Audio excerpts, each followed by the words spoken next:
लगातार के होश में आके निमितीकरण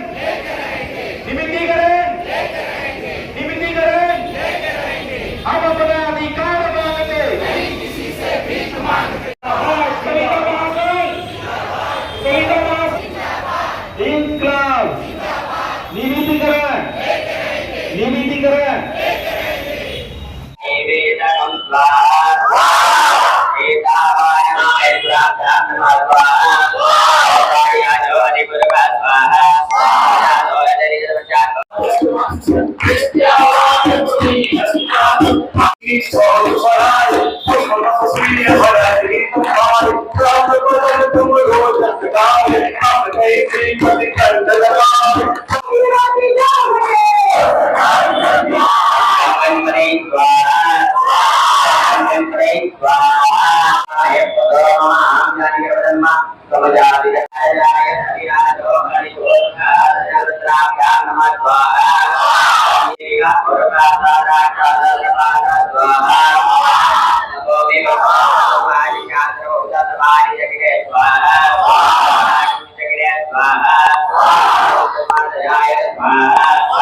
सर बुद्धि यज्ञ की जरूरत किस लिए पड़ रही है सर? क्योंकि हम लोग लगातार 54 सर विभागीय संविदा कर्मचारी लगातार हम लोग आंदोलन करते जा रहे हैं सर। हड़ताल लगातार हम लोग का जारी है, फिर भी सरकार द्वारा कुछ भी उनके तरफ से प्लस पॉइंट नहीं मिल रहा है।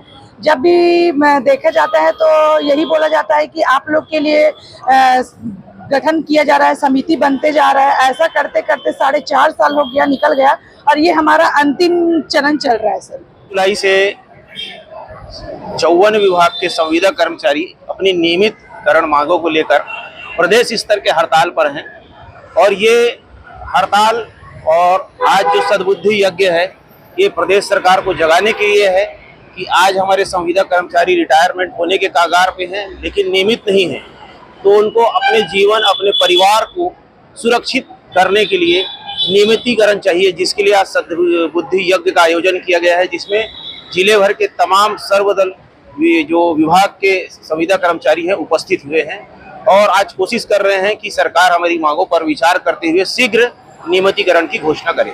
लंबे समय से मांग की जा रही, कई बार आंदोलन भी हुआ, उसके बावजूद मांग नहीं मानी जा रही, आगे क्या रणनीति बना के काम कर रहे हैं? ये अनिश्चितकालीन चलने वाला हड़ताल है जिसमें प्रदेश स्तर पर सभी संगठनों ने सहयोग देने का आश्वासन दिया है और सभी कर्मचारी जो है इसमें अपनी भागीदारी निभा रहे हैं। अगर ये मांगे जो है नहीं मांगी गई तो ये आंदोलन और निरंतर आगे बढ़ेगा।